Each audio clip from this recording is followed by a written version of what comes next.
not sure if any of you have been following the story of 22-year-old Riley Strain, who has been missing for 2 weeks. If you have been following the story, then you know that this morning at around 7:30 a.m., the body of Riley has been found in the Cumberland River right around Nashville. I believe it was about 8 miles from downtown Nashville, about where he was last seen.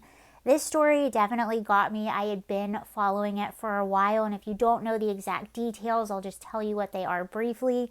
About 2 weeks ago, 22-year-old Riley Strain was visiting Nashville, Tennessee with a group of his fraternity brothers. Apparently, this was an annual sort of fun weekend event get together, and they were doing, of course, what any 22-year-old doing, actually anyone visiting Nashville, what they would be doing. They were going out to the bars and drinking and having a good time at night. Well, one bar in particular, Riley and his friends were at, it was around 10 p.m. Riley, the only beverages that Riley had at this particular bar, in particular, I'm almost positive they were drinking beforehand, as you would, but Riley had one alcoholic drink and 2 waters when he was asked by security at the bar to leave. So Riley goes and leaves the bar. Now, the part of the story that really gets me is a friend of Riley's actually walked to the entrance with him, and instead of leaving with Riley, the friend turned around, went back in the bar.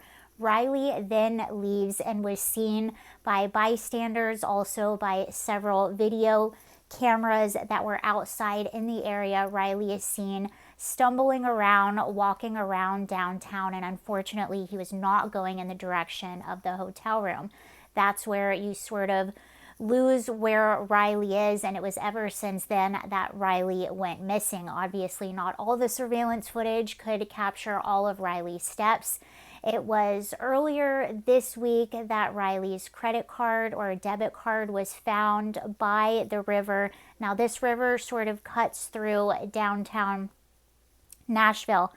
What else happened? So they found that, and there was information that Riley's phone stopped working with still a full charge, which indicated to a lot of people that unfortunately Riley might have gone in the river. And this gets to a lot of people. Riley was so young. Riley seemed to have had wonderful parents that loved him very, very much. This was supposed to be just a fun weekend getaway with friends. When I was 22 years old, I did this every weekend, and this is just one of those things. You cannot leave people alone. You stick with your friends always, even if he wasn't technically in harm's way, which, by the way, you're never not in harm's way when you're walking around anywhere at night by yourself. You never know how inebriated someone could get. You could fall, hit your head, anything could happen. Never, ever, male, female, no matter the age, never let people wander off alone or leave alone, even if you think everything's okay.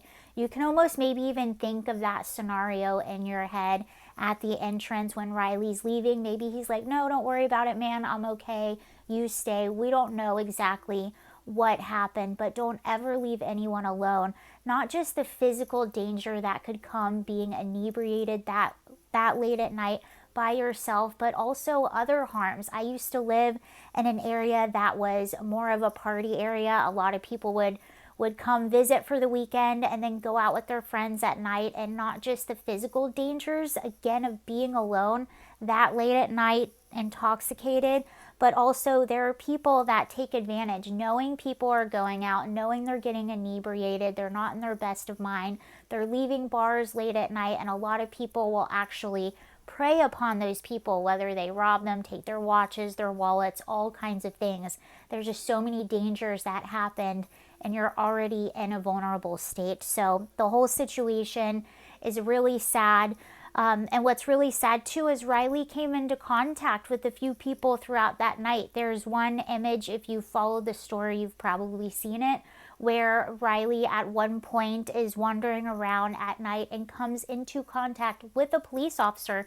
The police officer actually released that body cam footage, but when the police officer passed Riley, he greeted him, everything okay? Yep, and they both got on their way. So the police officer really had no way to know that what dangers were in Riley's future. But hopefully now his family can maybe find some peace. So we'll pray for them, and rest in peace, Riley. It's really tragic, and he lost his life way, way too soon. Anyway, have a good day, you all. See you later. Bye.